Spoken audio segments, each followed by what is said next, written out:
আমি ডাক্তার সাদিকুল ইসলাম তালুকদার বাংলাদেশের ময়মনসিংহ শহর থেকে বলছি। আমি একজন প্যাথোলজি বিশেষজ্ঞ। আজকে বলবো সুগার 2 আওয়ার্স আফটার ব্রেকফাস্ট। তো এই পরীক্ষার সঠিক নিয়মটা আজকে বলবো। তো সকালে হালকা নাস্তা করবেন, স্বাভাবিক নাস্তা। এর সাথে কোনো মিষ্টি বা অতিরিক্ত কিছু খাবেন না। তারপরে যখন রক্ত দিবেন তখন সেটা হলো খাওয়া যখন শুরু করলেন, সকালে নাস্তা, সেই নাস্তা খাওয়া শুরু করার থেকে, নাস্তা করার শেষ থেকে না, শুরু করার থেকে ঠিক 2 ঘন্টা পরে আপনি স্যাম্পল দিবেন।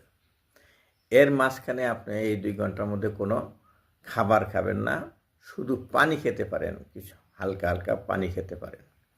তাহলে এইভাবে আপনার স্যাম্পল দিলে আপনার সঠিক রেজাল্ট আসবে। Sugar 2 hours after breakfast. Thank you.